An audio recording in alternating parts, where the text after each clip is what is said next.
जय श्री राम। स्वागत है आप सब सज्जनों का हमारी इस ज्ञान चर्चा में। मैं हूं आशीष शेख और आज हमारे साथ है श्री प्रणव महाराज दानोकर जी। आज उनसे हम जानेंगे कि धर्म आध्यात्म से जीवन में खुशहाली, सुख, शांति और तरक्की कैसे प्राप्त हो। महाराज जी बचपन से आध्यात्म मार्ग के पथिक रहे हैं। महाराज जी ने वेद, वेदांत, पुराण, दर्शन, योग, तंत्र आदि सभी ज्ञान शाखाओं का गुरु परंपरा से अध्ययन करके आज हमें उनसे जीवन में कुछ उससे हम जीवन में कैसे उतार पाए वो हम आज उनसे हम जानेंगे।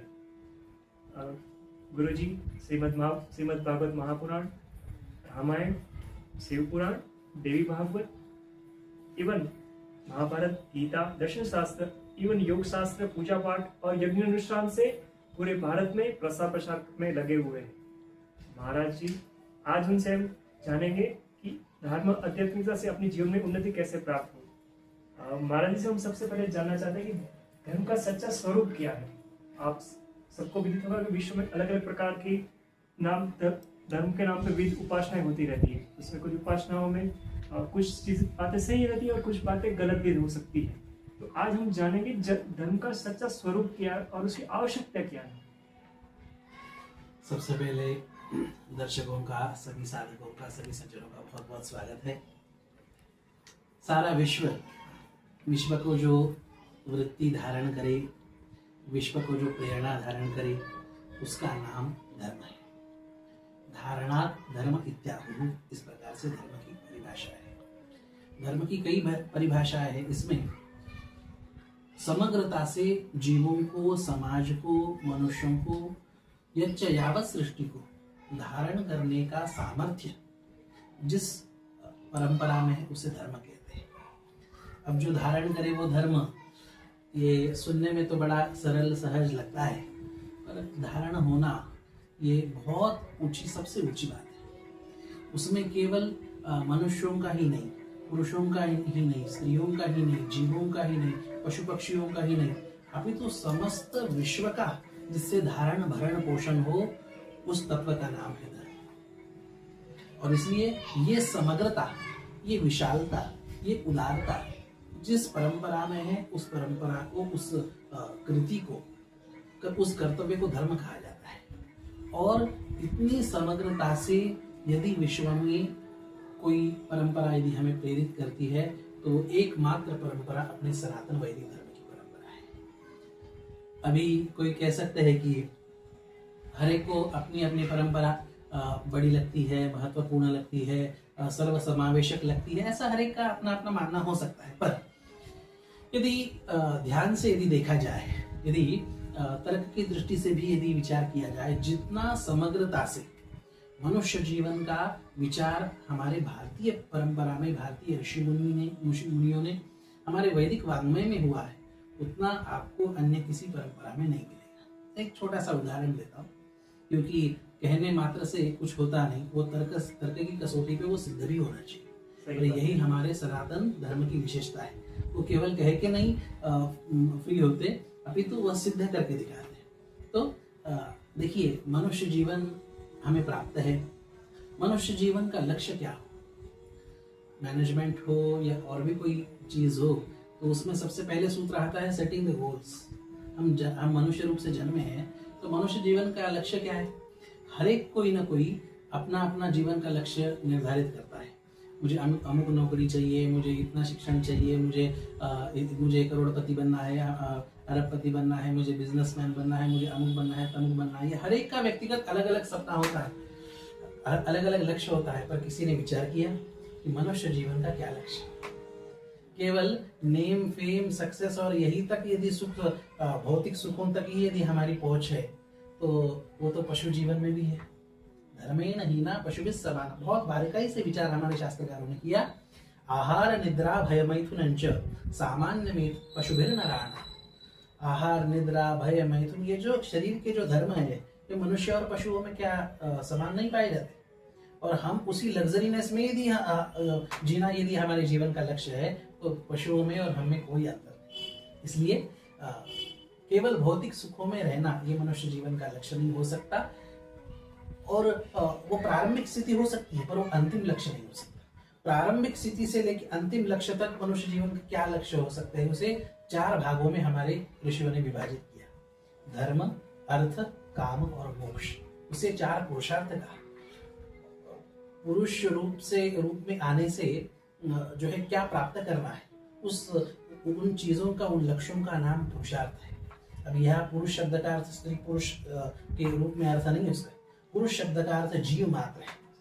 पुरी शयनात् पुरुषः, जो नवद्वारे पुरे देहि नैव कुर्वन्न कार्यं, गीता जी में जैसे कहा, हमारे सभी शास्त्रों ने कहा। ये जो नवद्वार का जो शरीर है ना, इसे पुर कहा, और इसमें जो जीव रहता है, निवास करता है, उसे पुरुष कहा जाता है। इसलिए जो है हमारे दर्शन शास्त्र में जहाँ पुरुष शब्द आता है, वहाँ सरल उस पुरुष शब्द का अर्थ जीव होता है। हम जीव रूप में आए तो उससे क्या प्राप्त करना है, समग्र जो भी आपकी कामनाएं, जो भी आपका लक्ष्य हो सकता है, वो सब का सब 4 चीजों में विभाजित किया। सबसे पहले धर्म, जो सारे पुरुषार्थों का, सारे इच्छाओं का उसकी योग्यता प्रदान करने का जो सामर्थ्य है, वो धर्म में। इसलिए सबसे पहले जीवन में धर्म का अर्जन हो। धर्म की आवश्यकता इसीलिए है कि मनुष्य को पैसों का तो बैंक बैलेंस दिखाई देता है, पुण्यों का बैंक बैलेंस नहीं दिखाई, कर्मों का बैंक बैलेंस नहीं दिखाई देता। सबसे पहले वो संपन्न और उस जो है अच्छे कर्मों का, सद्गुणों को, जो है पुण्यों को अर्जित करने की प्रक्रिया का नाम धर्म है। उससे मनुष्य के जीवन में अलग अलग कामनाएं हो सकती है, उसमें भी अर्थ की कामनाएं विशेष, तो इसलिए दूसरा पुरुषार्थ अर्थ कहा गया। विविध कामनाएं मनुष्य जीवन में होती है, इसलिए तीसरा पुरुषार्थ काम कहा गया। काम का अर्थ है समस्त कामनाएं, जो भी इच्छा है वो सब काम पुरुषार्थ के अंदर आती है। कहने का तात्पर्य कि धर्म, अर्थ, काम, और अंतिम में कहा कि ये भले ही आपके जीवन के प्रारंभिक लक्ष्य हो सके, अंतिम लक्ष्य क्या होना चाहिए, वो मोक्ष होना चाहिए। मोक्ष मतलब केवल आने जाने के, कहीं आने जाने से मुक्ति, इसका नाम मोक्ष नहीं है। बहुत उदारता से हमारे ऋषियों ने, हमारी परंपरा ने इसका विचार किया और कहा कि आत्यंतिक दुख निवृत्ति पूर्वक परमानंद की प्राप्ति, सब प्रकार के दुख, ताप, पाप, दोष, उन सब से निवृत्ति होके परमानंद की प्राप्ति, इसका नाम मोक्ष। अभी आप बताइए, असीम स्वाधीन और अनंत सुख की जो चाह किसको नहीं है? सबको है। तो उसी सबको जिस किसी को पता हो, कोई उसके बारे में सावधान हो, कोई न सावधान हो, पर अंतिम में हर एक को चाहिए सुख, और वो असीम परमानंद रूप सुख का ही नाम मोक्ष है। और इसलिए यही 4 लक्ष्य ये हमारे मनुष्य जीवन में होते हैं। अब उसके लिए समय का भी विभाजन आवश्यक है। हमें यदि कुछ लक्ष्य जो है हासिल करना है, तो जो है हम क्या करते हैं, हमारे टाइम टेबल सेट करते हैं। हमें 4 बजे उठना है, हमें इतने 6 बजे सब हमें स्नान करके भगवान की कुछ सेवा पूजा करके अल्पाहार करके 8 बजे हमें ऑफिस में पहुंचना है, जो भी अपनी चलिए। तो हम हमारे दिन का तो मैनेजमेंट कर लेते हैं, पर हम हमारे जो है लाइफ का मैनेजमेंट करते हैं। हमारे ऋषि मुनि ने इसीलिए आश्रम की व्यवस्था है। पहले 25 साल ब्रह्मचर्याश्रम, उसमें जो है विद्या का अध्ययन करें, केवल कोरी विद्या नहीं पोथी में रटी हुई, उसके साथ साथ तपाचरण भी हो, उसके साथ साथ कठोर नियमों का आचरण करके जब जो है वह विद्यार्थी, जब वह युवा नियमों में रहते हुए ज्ञान अर्जित करता है ना, तभी वो समाज का कल्याण करता है।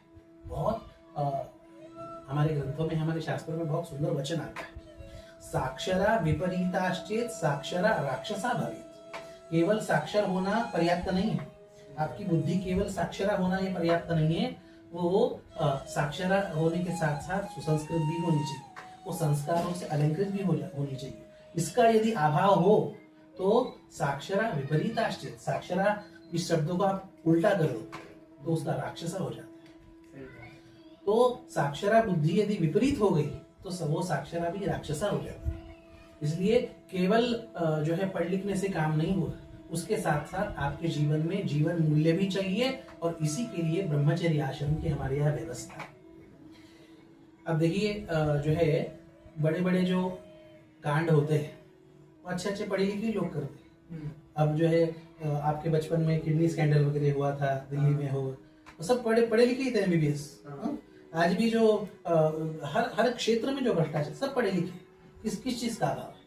संस्कारों का अभाव है, आध्यात्मिकता का अभाव है, मानवीय जीवन मूल्य, नीति मूल्य, इनका अभाव है। तो इसलिए केवल किताबी पढ़ाई ये हमारे परंपरा में कभी अपेक्षित नहीं। इसलिए ब्रह्मचर्य आश्रम में आप गुरुकुल में रहे, अच्छे गुरुजनों के सानिध्य में रह के वह आप ग्रंथों से भी अध्ययन करें और वो जीवन में भी उतारें। उसके बाद ये जब कसौटी जीवन में आ जाती है तब वो योग्य हो जाता है समाज की। उसके बाद फिर दूसरा आश्रम आता है गृहस्थ आश्रम। गृहस्थ आश्रम में जो है बड़ा बारकाई से विचार किया। गृहस्थ आश्रम को धन्यो गृहस्थ आश्रम कहा। उस गृहस्थ आश्रम में केवल अपना पेट पालने की वृत्ति नहीं है। गृहस्थ का सबसे बड़ा धर्म है अतिथि सेवा। कोई भी दरवाजे पे आए, हमारे घर से हमेशा नित्य साधु संत देव ब्राह्मण जो हमारी परंपरा की रक्षा करते हैं, गौ माता की रक्षा करते हैं, जहाँ पर भी अच्छे पुण्यकर्म होते हैं वहां पर सेवा करना यह गृहस्थ का परम धर्म का है। और फिर इस प्रकार से रहते हुए अपना वंश बढ़ाए, अपना घर परिवार चलाए और इस प्रकार से रहते हुए भगवान की सेवा करे, अतिथियों की सेवा करे और इस वृत्ति से रहे कि घर के मालिक, परिवार के मालिक भगवान है। हम माँ बाप की सेवा करें, हम हमारे कुल परंपरा से आए हुए परंपरा की रक्षा करते हुए उस परंपरा को संभालते हुए जीवन जिए और फिर सुख सुविधा से जो है रहे। इसका नाम गृहस्थ आश्रम। घर का, परिवार का मालिक जब आप भगवान को मानते हैं ना, याद रखना आपकी सब समस्याएं उसकी जिम्मेदारी भगवान की हो जाती है। और सुविधा के आप हकदार होते हैं। जैसे मंदिर में जो सेवा करता है, आप जब हमारे यहाँ गृह प्रवेश करते हैं ना, वास्तु शांति करते हैं, गृह प्रवेश करते हैं, उसकी पूजा करते हैं, तो उसमें भगवान को घर में लेके आते हैं और जो है भगवान से आज्ञा मांगते हैं। भगवान के प्रतिनिधि जो भूदेव जो पूजा करवाते हैं उनसे आज्ञा मांगते हैं कि हम इस मूर्ति में हम प्रवेश करें क्या, इस नए घर में। उनसे आज्ञा मांगते हैं। क्यों? क्योंकि भावना ये है कि घर हमारा नहीं, ये घर भगवान का है, इस घर के मालिक भगवान है। इसलिए जब गृह प्रवेश करते हैं तो हाथ में भगवान लेते हैं और भगवान को नया घर सारा का सारा दिखाते हैं। भगवान ये आपका नया घर है, इसका जो है इसे देखिए और आप यहाँ पे विराज के हम पे कृपा कीजिए। ये भावना जब होती है ना, घर में भी हमारी परंपरा ने भावना कही वो आश्रम जैसा, इसलिए गृहस्थ आश्रम कि घर भी घर के जैसा नहीं, घर भी आश्रम के जैसा हो, घर भी मंदिर के जैसा। गृहस्थ आश्रम भी शब्द आता है और वास्तु मंदिर भी शब्द आता है। मंदिर की तरह, आश्रम की तरह पवित्र इस प्रकार का हमारा जो है घर हो, इस प्रकार की भावना हमारे ऋषियों ने कही। घर के मालिक भगवान है और ये जब भावना मन में जब रहती है तो याद रखना सारी जिम्मेदारी भगवान उठाते हैं और सर्वविद अपना कल्याण करते हैं। और इस प्रकार से रहते हुए जो है हम हमारे जीवन के 25 साल और व्यतीत करें। उसके बाद वानप्रस्थ जो है युवाओं को हम अवसर दें, युवाओं को हम अच्छे से संस्कारित करें और युवाओं को संस्कारित करके जो है केवल हम उनके करियर की चिंता करें ये पर्याप्त नहीं कि जो है हम क्या उनके लिए हम बैंक बैलेंस इकट्ठा कर रहे हैं, 3 पीढ़ी 5 पीढ़ी 7 पीढ़ी के लिए हम इकट्ठा कर रहे हैं, बिल्कुल भी ये पर्याप्त नहीं। आपने उनको संस्कार दिए थे, आपने उन्हें समाज के योग्य बनाया कि आपने उन्हें नीति मूल्य, नीतिमत्ता, आपने उन्हें जीवन मूल्य सिखाए कि नहीं, आपने उन्हें अच्छे संस्कार दिए कि नहीं, ये सबसे बड़ी बात। फिर माता पिताजी हो, दादा दादी हो, हमारे अच्छे परिवार के संस्कार कम से कम 3 पीढ़ी तक पहुंचाना ही हमारी जिम्मेदारी है। ये गृहस्थाश्रमी का कर्तव्य है। उसके बाद वो जो है वानप्रस्थ आश्रम आता है। एक समय ऐसा होना चाहिए जीवन में कि हम हमारी जो है हमारी आसक्ति छूटे, हमारी आसक्ति, हमारी मोह ममता छूटे और हम जो है भगवान की सेवा में लगे। याद रखना 84 लाख योनियों में घूमने के बाद एक बार मनुष्य जन्म लेता है। आज हम देखते हैं छिपकली देखते हैं, कॉकरोच देखते हैं, सांप देखते हैं, बिच्छू देखते हैं, कभी कभी हमें घृणा होती है, पर याद रखना हम सब योनियों में घूम के आए हैं तब मनुष्य बने। इसलिए इस बात को ध्यान रखना चाहिए कि जो है मनुष्य जीवन की इसकी अमूल्यता बहुत विशेष है और इस मनुष्य जीवन की सबसे बड़ी सार्थकता भगवान के भजन में है, भगवान की सेवा में है। अब साइंटिस्ट लोग ये बात बताते हैं कि मनुष्यों के अलावा भी डॉल्फिन हो, हाथी हो और भी कई जो है जलचर, वनचर, पशु इत्यादि वो ज्यादा ब्रिलियंट है। कितने ही ब्रिलियंट हो पर क्या वो भगवान का भजन कर सकते हैं? क्या वो जो है भगवान का नाम ले सकते हैं, क्या वो भगवान की माला कर सकते हैं, क्या वो दान पुण्य कर सकते हैं, ये सोचने वाली बात। तो धर्मेण हीना पशुभिः समान, इसलिए याद रखना कि मनुष्य जीवन की उपयुक्तता भगवान की सेवा में है। हम जो भी कर्म करें वो भगवान को अर्पण करें, और भगवान की प्रसन्नता के लिए जब हम गृहस्थ में रहते हैं तो हम पार्ट टाइम भगवान की सेवा करते हैं, अब फुल टाइम करने के लिए फिर वानप्रस्थ आश्रम है। और हम पुण्य करें, हम जो है हमारा जो है तपस्या से हो, पुण्यों से हो, अच्छे कर्मों से जो है हमारा पुण्य का बैंक बैलेंस हम जीवन का बढ़ाए, इसके लिए वानप्रस्थ आश्रम। और वो होने के बाद वानप्रस्थ के बाद संन्यास। अब संन्यास में जो है सब सारे कामनाओं का त्याग, इसका नाम संन्यास।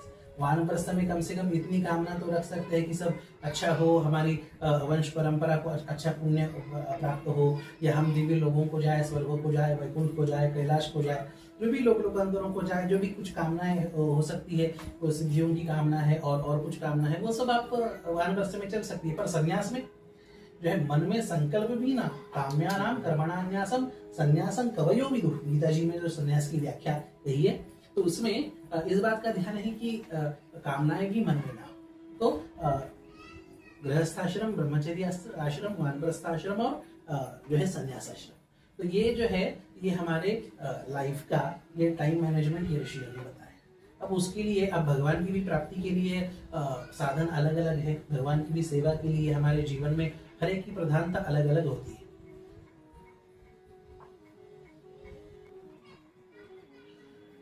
अब इस मनुष्य जीवन के लक्ष्य को प्राप्त करने के लिए साधन भी चाहिए, मार्ग भी चाहिए। अब ये उदारता, ये अपने वैदिक सनातन धर्म में ये अपने को देखने को मिलती है कि हर एक के लिए अलग अलग मार्ग ये जो है ये प्राप्त हो सकता है। ये केवल अपने सनातन धर्म में प्राप्त हो सकता है। दूसरे मार्गों में आप देखिए जो है वहां पे तो आपको जचे चाहे न जचे, आपको उसी जो है उनकी किताब में जो लिखा है बस उसी मार्ग से आपको चलना है। और वो एक आधी मार्ग होता है, और वो उसी पद्धति से किन्हीं इसमें जो है किन्हीं परंपराओं में केवल प्रार्थना है, किन्हीं में केवल इबादत है, जो भी जिनकी परंपरा है बस वही तक सीमित जो है। पर अपने सनातन धर्म में जो है हर एक के लिए साधन मार्ग भी अलग अलग है। सबसे पहले जो है एक तो जो कर्मनिष्ठ है, जो अधिक क्रियाशील है, उनके लिए कर्मयोग है, कर्मयोग का साधन है। जो तर्कशील है उनके लिए ज्ञान योग का साधन है। जो है आत्म नियंत्रित है, बिल्कुल विरक्त है, और जो है आत्म संयमी है, उनके लिए योग मार्ग का साधन है। और जो प्रेम मार्गी है उनके लिए भक्ति मार्ग का साधन है। तो कर्म, योग, ज्ञान और भक्ति, ये अच्छा ये जो 4 साधन मार्ग जो आपको गिना रहे हैं, ये केवल जो है ये मुख्य मार्ग है। उसके अवान्तर भेद, उसके उपभेद, उपमार्ग इतने हैं कि आप पूछो। इसीलिए अपने भारत में आप देखेंगे हजारों संप्रदाय हैं। क्या कारण है? आप एक भक्ति मार्ग लो, भक्ति मार्ग में भी हजारों संप्रदाय। आप जो है ज्ञान मार्ग लो, उसके भी कई संप्रदाय हैं। आप योग परंपरा लो, उसके भी कई संप्रदाय। और कर्म परंपरा लो तो भी उसमें भी निष्काम कर्म योग की कहीं बात है, कहीं सकामता से भी चलते हैं, कहीं भगवान की पूजन अर्चन है, कहीं केवल भगवान का यज्ञ है, कहीं केवल भगवान का स्वरूप नहीं, केवल निराकार के तीर्थ कर्म है। कर्म हर एक मार्ग के कई अवान्तर है। तो जो है इसीलिए जिस प्रकार महिम्न में कहा, महिम्न स्तोत्र में स्वामी विवेकानंद जी ने शिकागो के उस भाषण सभा में, जिस भाषण ने संपूर्ण विश्व को चकित किया था, उसमें महिम्न स्तोत्र की इस श्लोक का उदाहरण दिया। हर एक कोई कह रहा था कि हमारा ही धर्म श्रेष्ठ है, हमारी परंपरा श्रेष्ठ है, और विवेकानंद जी ने कहा कि मैं उस परंपरा से आया हूं जो परंपरा कहती है कि आप चाहे जिस मार्ग से जाओ आप पहुंचेंगे वहीं पे। ये उदारता, ये कहने की उदारता, ये मानने की उदारता, ये जीने की उदारता केवल अपने सनातन परंपरा में। तो लाइफ का इतने अच्छे से मैनेजमेंट, लाइफ का मनुष्य जीवन के जो है लक्ष्य का इतने अच्छे से निर्धारण, उसके लिए अलग अलग साधन मार्ग, ये इतने बारकाई से विचार आप बताइए तर्क संगत दृष्टि से, ये दूसरे किस परंपरा में आपको मिलेगा? केवल इतनी गहराई केवल वैदिक सनातन अपनी परंपरा में मिलती है। इसलिए जो इस प्रकार से जो गहराई से जो परंपराएं होती है, वही समाज को, विश्व को धारण कर सकती है। सही बात। और इसलिए धर्म की जो व्याख्या है, तो धर्म की व्याख्या के बारे में, अच्छा, इस प्रकार का ये जो धर्म है ये केवल आपको आध्यात्मिक बनाता है ऐसा नहीं। आप हमारे वैशेषिक दर्शन में देखिए, बहुत सुंदर धर्म की व्याख्या आई। इस प्रकार से आचरण किया हुआ धर्म ये आपको भौतिक उन्नति और पारमार्थिक उन्नति, पारमार्थिक जो है आपकी साधना में हो, भगवत प्राप्ति में हो, ये दोनों प्रदान करता है। यह तो अभ्युदयो निश्रेय संसिद्धि सधर्म, ये वैशेषिक दर्शन के अनुसार धर्म की व्याख्या है, जो आपको आपकी व्यवहारिक भी उन्नति करे और जो है आपकी पारमार्थिक भी, आध्यात्मिक भी उन्नति करे। केवल जो है आध्यात्मिक उन्नति और व्यवहारिक जो है दीनहीनता, ये हमारे धर्म को स्वीकार्य नहीं है। इसीलिए जो है हमारी जितनी भी प्रार्थनाएं हैं, आप अपने वेदों की भी आप मंत्र देखिए, तो वो यही कहते हैं कि हम 100 साल तक हम अच्छे रहे, निरोगी रहे, स्वस्थ रहे, व्यस्त रहे, मस्त रहे, सारे प्रकार के सुख सुविधा से हम जो है निष्पन्न हो। हमारे यहाँ मोक्ष की संकल्पना है, तो धन के अर्जन के लिए श्री सूक्त के भी पाठ है। वेदों में क्या नहीं है, धन की भी बात है। धनम इंद्र धनम वायु धनम सूर्य बृहस्पति, धनम इंद्रो बृहस्पति वरुणन धनम अश्विनो। कई अपने कहने का तात्पर्य जो है भौतिकता को, उसका त्याग हमारे जो है परंपरा में, धर्म में नहीं कहा गया। यही कहा गया कि जो है व्यवहारिक उन्नति और पारमार्थिक उन्नति दोनों प्राप्त हो, तो ये लक्ष्य होता है धर्म का। अच्छा, अब धर्म की आपने कहा कि विश्व में कई परंपराएं, कई उपासनाएं सिखाई जाती है धर्म के नाम पे, तो कौन सी सही कौन सी गलत? ऐसा है कि सही दिशा देना, सही आपको एक दृष्टि प्रदान करना। आज के इस ज्ञान चर्चा में हमारा लक्ष्य यही होगा कि आपको जो इस प्रकार की ज्ञान दृष्टि हो कि आपके स्वयं के विवेक के चक्षु खुल जाए। इस प्रकार से भगवान बुद्ध ने कहा कि अप्रदीपो भव आत्मदीपो भव। आप स्वयं इस प्रकार से आत्मदीप युक्त हो जाइए कि आपको जो है ज्ञान का प्रकाश स्वयं प्राप्त हो। ज्ञान दीपेन भास्वता, जिस प्रकार से भगवान गीता जी में कहते हैं, ददामि बुद्धि योगंतम येन माम उपयान्ति ते। वो बुद्धि योग, वो जो है आत्मदीपता, आत्मज्ञान, वो जिस ज्ञान के प्रकाश में आप स्वयं प्रकाशित होके स्वयं का आपका विवेक जागृत हो, ये प्रयास इस ज्ञान चर्चा में होगा। अब जो है धर्म की कौन सी क्रिया ये योग्य है अयोग्य है, धर्म के नाम पे सिखाने वाले बहुत होते हैं, पर एक ही कसौटी याद रखना कि सत्व वृद्धिर भवेद्येन न्यगुणद्वय घातिनी सही धर्मो न चान्य स्यात् इति शास्त्रीय निर्णय।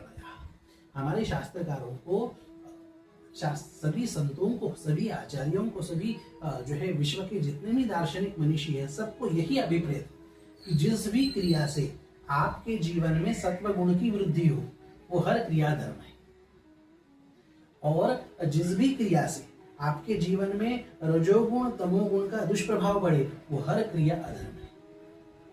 अभी आपको जो है हर क्रिया करते समय, आप किसी से कोई ज्ञान लेते समय, कभी आपको जीवन में संभ्रम हो कि जो है क्या क्या धर्म है, क्या अधर्म है, तो इसी बात का ध्यान रखना कि जिससे भी सत्व गुण बढ़े। अब ये सत्व गुण क्या चीज जी? हाँ, तो हमें कैसे पता चला कि हमारे अंदर कौन सा गुण अभी विद्यमान है, सत्व गुण है, रजोगुण है, तमोगुण? देखिए, हमारा जीवन, सारी सृष्टि ये इन गुणों से संचलित होती है। तो सत्व गुण के बारे में अब ये गुणों का अधिक विचार ये हमारे एक विशेष दर्शन में किया गया, जिसका नाम है सांख्य दर्शन। 6 दर्शन है, एक तो न्याय दर्शन है, वैशेषिक दर्शन है, सांख्य दर्शन है, योग दर्शन है, मीमांसा दर्शन है और वेदांत दर्शन। ये 6 दर्शन हमारे जो है भारतीय परंपरा में विशेष रूप से प्रसिद्ध है।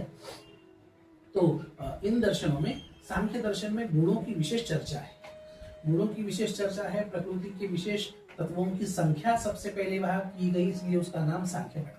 इसके आचार्य कपिल जी महाराज, और उनकी परंपरा के फिर ईश्वर कृष्ण जी आचार्य जी जो है, उनका भी सांख्य कारिका इत्यादि प्राचीन ग्रंथ है। आदि शंकराचार्य जी महाराज ने भी उनका उदाहरण कई जगह पे उद्धृत किया है। तो सांख्य दर्शन में गुणों की चर्चा विशेष आती है। तो उसमें ये कहा गया कि सत्वम लघु प्रकाशकम इष्टम। सत्व क्या है कि आपका जीवन, वहां लघु शब्द का अर्थ उन्नयन हो रहा है, उन्नति हो रहा है, उन्नति की ओर अग्रसर हो, जो है उदारता की ओर अग्रसर हो, वो जिस क्रिया से हो रहा है वो क्रिया सत्व है। और जिससे, एक बात हो गई। दूसरी बात, जिससे आपका ज्ञान प्रकाश जीवन में बढ़े, वो है सत्व। सर्वम लघु प्रकाशकम इष्टम, जो आपका अनिष्ट नहीं, हमेशा इष्ट कल्याण ही करे, क्षणिक कल्याण नहीं, दूरगामी कल्याण करे। अब ये सुख भी कई प्रकार के होते हैं। अब गीता जी में सात्विक सुख, राजस सुख और तामस सुख, इस प्रकार 3 सुखों की बात आई। तो तामस सुख क्या है? यत्तदग्रे विषमिव परिणामे मृतोपमम, ये सात्विक सुख की बात है, जो शुरू में विष की तरह लगता है और परिणाम में अमृत की तरह फल देता है, वो है सात्विक सुख। जैसे नाम जप। हाँ, नाम जप हो, अच्छा अनुशासन हो, हाँ, भगवान की पूजा करे, नाम जप करे, व्रत करे, उपवास करे। शुरू में तो लगता है बताओ क्या है, अभी निर्जला एकादशी गई है, हाँ, तो बहुत अच्छा, आपने तो बहुत अच्छे से उससे संपादित किया, बिल्कुल शास्त्र में जिस प्रकार 3 दिन की कही है उस प्रकार से आपने संपादित की। तो शुरू में विष की तरह लगता है, हाँ? पर उसका परिणाम, जब परिणाम प्राप्त होगा तब अमृत की तरह जो परिणाम देता है ना, वो सात्विक सुख। और तामस सुख क्या है? तामस सुख शुरू में तो अमृत की तरह लगता है, हाँ? जो है, अब जो व्यसनी है, जो गलत शलत जिन्हें आदतें हैं, शुरू में वही आदतें अच्छी लगती है, पर वो आदतें जीवन को बर्बाद कर देती है। शुरू में भले ही वह अच्छा लगे, पर आगे चल के जो विष की तरह जो परिणाम कर रहा है ना, वो है तामस। तो ये विवेक स्वयं में जागृत रखना, और जिस भी हमारी क्रिया से, जिस भी हमारी क्रिया से, हमारी चर्या से हमारे जीवन में सात्विकता, भगवत प्रेम, धर्म प्रेम बढ़े, वह क्रिया जो है ग्राह्य है, वही वास्तव में धर्म है। अभी आपने ये भी एक बात कही कि धर्म की आवश्यकता क्या है। आजकल लोग ये कहते हैं कि रिलीजियसनेस एंड स्पिरिचुअलनेस इज डिफरेंट, आध्यात्मिकता और जो है धार्मिकता ये अलग अलग। और याद रखना, जिसे आध्यात्मिकता कह रहे हैं ना, जिसे पारमार्थिकता कह रहे हैं ना, उसका रास्ता धर्म से होके जाता है। शिव पुराण में बात कही गई कि धर्मार्जितेन भोगेन वैराग्यमुपजायते, अधर्मार्जित भोगेन राग एव प्रजायते। भोग, अब मनुष्य जीवन प्राप्त हुआ है तो भोग तो प्राप्त होंगी। अब आप मनुष्य शरीर में आए हैं तो कुछ खाना पीना खाएंगे। आप गृहस्थाश्रम में प्रवेश कर रहे हैं तो आप संतान उत्पादन करेंगे। आप आए हैं तो घूमेंगे फिरेंगे, शब्द स्पर्श रूप रस गंध सारे के सारे चीजों का हम भोग लेंगे। पर आजकल के युवा पीढ़ी को ये बात ध्यान में नहीं आती कि हमारे प्राचीन परंपरा के लोग, हमारे नाना नानी, दादा दादी वगैरह इतने नियमों में रह के क्यों बंधन में रहते थे। बंधन में रह के भी, धर्म के बंधन में, मर्यादा के बंधन में भी रह के भोग भोगे जा सकते हैं, और स्वैराचार से भी भोग भोगे जा सकते हैं। दोनों में फर्क क्या है? जब आप धर्म में, मर्यादा में रहते हुए, इसलिए याद रखना, अर्थ और काम को धर्म और मोक्ष के बीच में रखा है। अर्थ और काम की एक नदी है, रूपक शास्त्रकारों ने, हमारे संतों ने कहा, और उसके तट जो है, एक तट धर्म है और दूसरा तट मोक्ष है। जब धर्म और मोक्ष के बीच से अर्थ और काम की जब नदी बहती है तब वो मर्यादा में होती है, और जब मर्यादा तोड़ देती है तब जो है विनाश हो जाता है। इसलिए जो है, जब हम धर्म की मर्यादा में जब हम रह के भोग भोगेंगे, उसका फल ये होगा कि जो है समय पे, सुयोग्य समय पे हमें विरक्तता आ जाएगी। सोचिए आप कि हमारे पुराने जमाने में बड़े बड़े राजा महाराजा होते थे और वानप्रस्थ में जाते थे। वानप्रस्थ की कल्पना विश्व के किसी धर्म में, किसी परंपरा में वानप्रस्थ को इंग्लिश में शब्द है? क्यों? उनमें संस्कृति ही नहीं। पतिव्रता के लिए इंग्लिश में शब्द है? नहीं, उनमें संस्कृति ही नहीं है। तो ये सारे के सारे जीवन मूल्य था, ये केवल आपको भारतीय वैदिक सनातन धर्म में मिलेंगे। विवेकानंद जी महाराज जब विदेश में जाके इन सारे तत्वों का वर्णन करते, तो वो तो बचपन में जो आदर्श कहानियां सुनी हुई थी, राजा हरिश्चंद्र की, माता जो है सत्यवान सावित्री की, अभी भट्ट सावित्री का जो है पर्वत चला गया, तो बहुत सारी कहानियां सुनाते थे। उन्हें तो लगता था ये क्या बोल रहे हैं। सपने में किसी ने वचन दे दिया और वो दान दे रहा है, उसके लिए इतना प्राइस, ये हो सकता है? यमराज से जो है वो सावित्री जो है अपने पति के प्राण ला रही थी, ये कोई हो सकता है? ये उनकी कल्पना के परे है। एक पत्रकार ने पूछा कि Swami ji, do you think that this is history, ये वास्तव में इतिहास है? स्वामी जी ने कहा, मुझे तो पूरा विश्वास है कि ये वास्तविक सत्य इतिहास है, तुम्हें क्या लगता है? उसने कहा कि स्वामी जी, आई थिंक दैट ये तो केवल कल्पना है, ये तो आपकी थिंकिंग है, ये तो ये केवल थॉट्स है। विवेकानंद जी ने कहा, याद रखना, मुझे तो पक्का विश्वास है कि ये इतिहास है, और ये तो हमारे भारत में होता आया है, आज भी देखने को मिलता है। पर यदि तुम कल्पना भी मानो तो भी याद रखना, इतनी ऊंची कल्पनाएं ये केवल भारत के ऋषि कर पाए, तुम तो इतनी कल्पनाएं भी नहीं कर पाए, इतने तुम पीछे हो। कहने का तात्पर्य, जब धर्म और मोक्ष के बीच में अर्थ और काम की नदी बहती है, सुयोग्य समय पे वैराग्य हो जाता है। इसलिए हमारे राजा महाराजा सारे का सारा पृथ्वी का साम्राज्य छोड़ के बुढ़ापे में जंगल में तपस्या के लिए जाते। और आज कोई एमएलए बनता है, कोई मंत्री बनता है, कोई संतरी बनता है, अरे मरते दम तक वो कुर्सी नहीं छोड़ना चाहता। क्यों ऐसा? क्यों आज वैराग्य नहीं होता? क्यों वैराग्य नहीं होता? और पहले जमाने में वैराग्य होता था। धर्म की मर्यादा में रह के जब भोग भोगे जाते हैं ना, तो योग्य समय पे वैराग्य होता है। और जब सारी स्वैराचार से जब भोग भोगे जाते हैं, तो याद रखना जो है कोई अंत तक आसक्ति रहती है, और वही आसक्ति पुनर्जन्म का कारण बनती है, और हमारे जो है पतन का कारण बनती है। क्योंकि हमारे यहाँ एक जन्म की बात नहीं सोची, जन्म जन्मांतर की बात सोची। इसलिए जो है गोस्वामी तुलसीदास जी की एक पंक्ति में उन्होंने जो है इस सिद्धांत को रखा, धर्म ते विरति योग ते ज्ञाना, ज्ञान मोक्ष प्रद भेद बखा। धर्म ते विरति, धर्माचरण से वैराग्य होगा, विरति होगी, और उस वैराग्य से ज्ञान होगा, और उस ज्ञान से मोक्ष होगा। पोथी के ज्ञान से मोक्ष नहीं होगा, वैराग्य युक्त ज्ञान से मोक्ष होगा। यही जो है हमारी भारतीय जो है धर्म दर्शन की ये परिभाषा है। इसीलिए धर्म की आवश्यकता है। देवी संपत्ति मोक्षाय। अभी मैं आप ये बताइए गुरु जी कि देवी संपत्ति, देवी गुण और आसुरी गुण, उसमें क्या फर्क है? देखिए, फर्क तो जमीन आसमान का है। और भारत में तो कम से कम ऐसा कोई नहीं है कि किसे अच्छा है, क्या अच्छा है और क्या बुरा है ये पता नहीं। सच बोलना चाहिए, छोटे से छोटे बालक को पता है, बूढ़े से बूढ़े ताऊ तक को पता है। असत्य नहीं बोलना चाहिए, उससे पाप लगता है, किसे नहीं पता। हर एक को पता है कि अच्छाई क्या है और बुराई क्या है। जो अच्छाई है वही दैवी संपत्ति है, और जो बुराई है वही आसुरी संपत्ति है। अब गीता जी का जब आप पठन करेंगे तो खास करके 16वें अध्याय, अवयम सत्व संशुद्धि ज्ञान योग व्यवस्थित ही दानं दमश्च सत्यश्च स्वाध्यायस्तप आर्जन, और अहिंसा सत्यम क्रोध त्याग शांतिरपैशुनम दया भूतेश्वर रूपम मार्गम ह्रीर चापलम इत्यादि श्लोकों में भगवान ने दैवी गुणों का वर्णन किया है। और फिर जो है आसुरी गुणों का भी वर्णन किया, दम्भो दर्पोभिमानश्च क्रोधः पारुष्यमेवच। तो कहने का तात्पर्य कि उसकी सूची, विस्तार से सूची यदि अपन चाहे तो अपन भगवद गीता में देख सकते हैं, पर लोगों को थोड़ा सा जटिल लगता है। बिल्कुल हल्के फुल्के से हमें बोध प्राप्त हो, ऐसी लोगों की अपेक्षा होती है।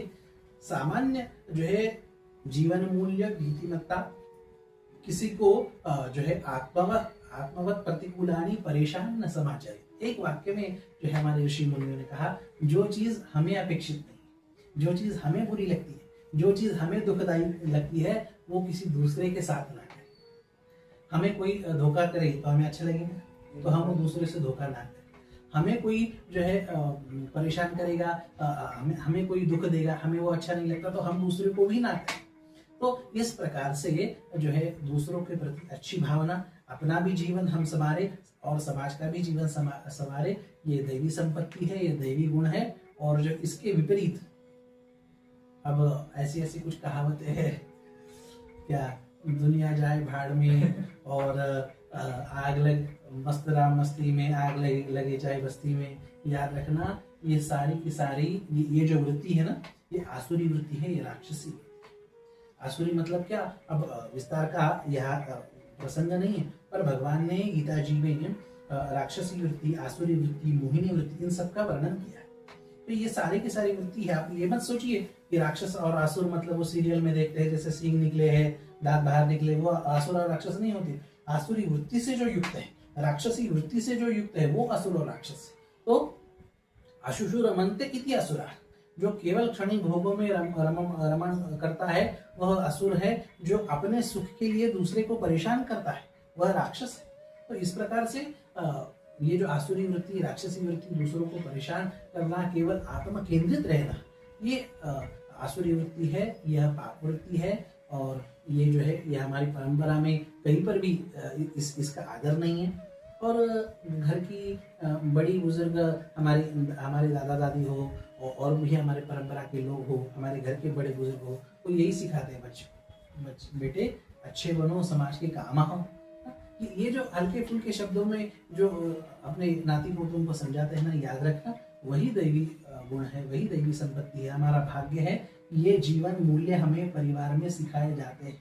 आज भी आप देखिए किसी स्कूल में, खास करके गवर्नमेंट स्कूल हो, इंग्लिश स्कूल हो, किसी स्कूल में भी जो है ये जीवन मूल्य सिखाए नहीं जाते, ये हमारे घर में सिखाए जाते। इसलिए बहुत विशेष महत्व हमारी परंपरा में हमारे परिवार व्यवस्था का था।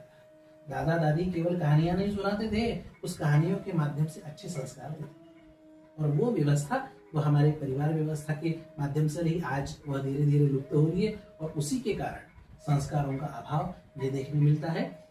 दैवी गुण और आसुरी गुण क्या है, ये जो है आत्मवत प्रतिकूलानि परेशान न समाज है। जो अपने को अच्छे से अपेक्षित है समाज से, वह अपन समाज के प्रति हम उस प्रकार का व्यवहार करें, ये दैवी गुण है। और उसके विपरीत जो है वह आसुरी गुण है। धन्यवाद गुरु जी। सो आजकल हमें सबको पता होगा कि आजकल की जनरेशन का एक ही मोटो रहता है, eat drink and be merry. So हमें एक क्वेश्चन आता है कि क्या नरक सच में एग्जिस्ट करता है कि नहीं? मतलब नरक के बारे में तो शास्त्र में बहुत बताया गया कि ये होता है, ये वो होता है, जले हुए तेल में तप है और बहुत से कुछ होता है। मैं अभी डिस्कस नहीं करूंगा, बट सच में होता भी है क्या? देखिए ये जो है दैवी गुणों को हम हमारे जीवन में लाए और आसुरी गुणों को दूर करें, ये हमें सिखाया जाता है। और ये क्यों करना, ये एक प्रश्न होता है।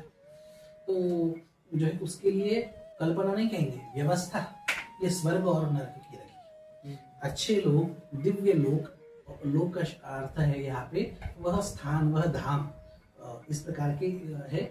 इस प्रकार की व्यवस्था भगवान की बिठाई हुई है कि जो अच्छा कर्म करेगा वो तो जो है स्वर्ग में जाएगा, स्वर्ग आदि लोकों में। फिर अपनी इच्छा के अनुसार, अपने कर्मों के अनुसार, अपनी उपासना के अनुसार स्वर्ग हो, वैकुंठ हो, कैलाश हो इत्यादि दिव्य लोक लोकांतरों में वह जाता है अपना देह पूर्ण करने के पश्चात। अब जिनके पाप कर्म है उनकी क्या व्यवस्था है? अब हमारे ग्रंथों में तो स्वर्ग और नरक की तो ये बात है ही, पर याद रखना आप तार्किक दृष्टि से, वैज्ञानिक दृष्टि से भी आप विचार करें तो भी स्वर्ग और नरक की व्यवस्था यह मानना अनिवार्य हो जाता है। कैसे? एकाध कोई बहुत जिसने अच्छे कर्म किए, जिसने हजारों लोगों को रोजगार दिए हैं, जिसने हजारों लोगों को, लाखों लोगों को अपने जीवन में अन्नदान किया है, पुण्य किया, अच्छे कर्म किए, आप देखेंगे न वो मीठा खा सकता है, उसे शुगर है, बीपी है, कुछ तो भी बड़ा सेठ है और जो है छोटा सा डिब्बे में उसे टिफिन आता है और वो कुछ पाके, फिर ये इतना जो उसने पुण्य किया है उसके हिसाब से तो उसे फल मिला नहीं, मिलता हुआ दिखा नहीं। उसके लिए क्या व्यवस्था है? उसके लिए स्वर्ग आदि लोगों में व्यवस्था है। ये मनुष्य शरीर की एक सीमा है, याद रखना। ये मनुष्य शरीर न ज्यादा सुख भोग सकता है, न ज्यादा दुख भोग सकता है।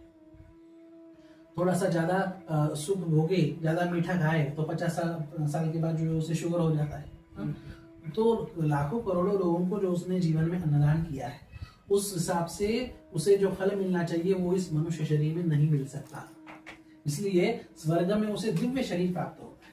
उस दिव्य शरीर में वह जो है अमृत का पान हो और जो है भगवान के दिव्य वैकुंठ कैलाश लोकों में जाए तो वहां पे साक्षात माँ अन्नपूर्णा के जो है दिव्य उनकी कृपा का जो है प्रसाद प्राप्त हो, जो भी उसके कर्म के अनुसार जो अच्छे फल है, तो वो 100% उसे वहां मिलता है, वो उसे यहाँ पे नहीं, सबका सब नहीं मिल सकता। और अब सिक्के के दोनों पहलू होते हैं। अब जिसने बहुत बुरे कर्म किए, जिसने लाखों करोड़ों लोगों को तड़पा के मारा है, अब वो फांसी से मर जाए, गोली से मर जाए या भूखमरी से मर जाए, एक कुछ मिनटों में तो उसकी मौत हो जाती है।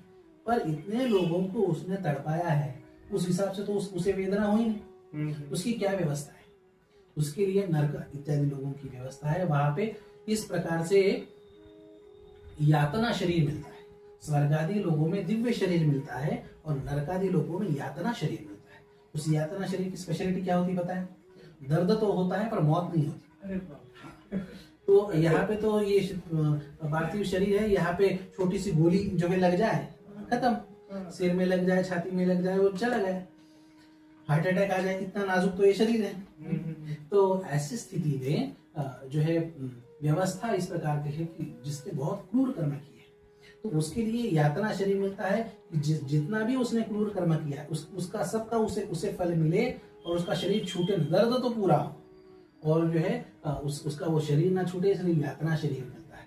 अब ये सोचने वाली बात है कि जिसने इस प्रकार के क्रूर कर्म किए उसके लिए कुछ ना कुछ व्यवस्था होनी चाहिए कि नहीं होनी चाहिए। यहाँ पे तो उसे जो है फल नहीं मिलता। उसके जो आतंकवादी लोग होते हैं, समझो कई लोगों को मारते हैं, कई लोगों को जो है जीवन बर्बाद कर देते हैं, तो कई लोगों को पीड़ा देते हैं, तो उनके हिसाब से जो है उन्हें यहाँ पे तो दुख मिलता हुआ दिखता नहीं। उनके लिए नरक आदि लोगों की व्यवस्था है और तर्क से भी आप विचार करें तो यह जो है स्वर्ग और नरक इत्यादि लोगों की व्यवस्था ये सिद्ध होती है और उसका जो है प्रभाव जो है स्वर्ग और नरक इत्यादि लोगों में भी मिलता है और फिर आगे अगले जन्मों में भी उसका प्रभाव दिखता है। इसके तर्क संगत इस प्रकार से यह स्वर्ग और नरक के लोगों की व्यवस्था है। आप गरुड़ पुराण पढ़ेंगे, सुनेंगे, देखेंगे तो उसमें ये सब विस्तार से आता है। यद्यपि हमारे यहाँ जो है गरुड़ पुराण प्रायः कोई जाने के बाद ही सुना जाता है, पर नियम ऐसा है कि वह जाने के बाद ही सुने, ऐसी कोई जो है मर्यादा, ऐसा कोई प्रतिबंध या कोई निषेध ऐसा नहीं कि बाकी के समय में गरुड़ पुराण इत्यादि नहीं श्रवण करना चाहिए। उल्टे आप जो है उसका महात्म्य पढ़े तो यही आता है कि इसे नित्य पढ़ने से भी पुण्य मिलता है। अब जिस रास्ते से हमें जाना है तो हम रोड मैप पहले पता करते हैं कि नहीं करते? जीपीएस चालू रखते हैं। तो जिस रास्ते से हमें जाना है उसका अभ्यास, उसका जो है उसका अध्ययन ये गरुड़ पुराण इत्यादि जो है पुराणों में प्राप्त होता है। और विशेष बात, प्रायः लगभग हमारे सारे पुराणों में ऐसा कोई पुराण नहीं कि जिसमें नरक का वर्णन ना हो। अब ये कहने वाले कथा व्यास भले ही ना करते हो, पर जो है नरकों का वर्णन हर पुराण में, भागवत जी में भी आप देखेंगे तो उसमें भी नरकों का वर्णन आता है। पंचम स्कंद के अंतिम 26वें अध्याय में 28 प्रकार के नरकों का वर्णन आता है और सुखदेव जी महाराज कहते हैं कि 28 मेन है। इनके जो है ब्रांचेस जो है बताने जाए तो बहुत सारे हैं, तो 28 मेन है। और जो आपने कहा वो सारी प्रकार की यातनाएं जो है होती है। संतों ने, आचार्यों ने ये कल्पना की, जैसे आपने कहा ना जो है पकौड़े की तरह तेल में तलते हैं और कुछ करते हैं। संतों ने ये कल्पना की कि जब कपड़ा गंदा हो जाता है, बहुत मैला हो जाता है, तो माताएं क्या करती हैं, खोलते हुए पानी में डालती, गर्म पानी, ये ज़्यादा दाग है तो उसे गर्म पानी में डालती है, फिर जो है उसे ब्रश से रगड़ती है। तो वैसे ही वहाँ पे है जो है खोलते हुए तेल में डाला जाता है, फिर कांटों से रगड़ा जाता है, ब्रश इस्तेमाल कर। फिर जो है माताएं, अब आजकल तो नहीं रहा, फिर जो है पटक के जो है पत्थर पे पटक के जो है कपड़े साफ करती है, तो वैसा पटका भी जाता है, फिर अच्छे से निचोड़ा भी जाता है, फिर जो है गर्मी में सुखाया भी जाता है। ये सारी प्रक्रियाएं नरक की जो है नरक में भी आपको देखने मिलेगी। ये सब किस लिए है? जीव के कर्म के शोधन के लिए। इसलिए स्वर्ग हो चाहे नरक हो, अपने कर्म की व्यवस्था के लिए है। इसलिए जो है नरकों की यातनाएं दुखदायक होती है, लगती है, सुनने में भी भयंकर लगती है, बात तो सही है, पर याद रखना सत्य नहीं परम सत्य है। आपको उदाहरण चाहिए तो आप गीता प्रेस के कल्याण का पुनर्जन्म अंक ये आप अवश्य पढ़ें। पुनर्जन्म स्वर्ग नरक ये केवल कल्पना नहीं है, यथार्थ सत्य है। आंख बंद करने से जो है बिल्ली आंख बंद करके दूध पीती है, उसे लगता है कोई देखता नहीं, पर जो है सब कुछ देखा जाता है। यदि हम आंखें बंद कर ले, यदि उल्लू को सूर्य नहीं, वो कहते हैं सूर्य नाम की चीज है, उसके नकारने से सूर्य का अस्तित्व नहीं जो है उसे कोई बाधित कर सकता। कहने का तात्पर्य इसीलिए जो है इन सारे के सारे जो है हमारे ऋषि प्रणीत, ग्रंथ प्रणीत इन सारे सिद्धांतों पे हम विश्वास रखें और विश्वास रखते हुए हम चले, इसी में हमारे जीवन का कल्याण। आप सब लोग नर्क को जाना चाहते नहीं होंगे, अब ये बताइए नर्क के द्वार कौन कौन से हैं, किस मार्ग से नर्क में प्रवेश करना है? देखिए गीता जी में भगवान कहते हैं कि त्रिविधं नरकस्येदं द्वारं नाशनमात्मनः काम क्रोधस्तथा लोभस्तस्मादेतत् त्रयं त्यजेत्।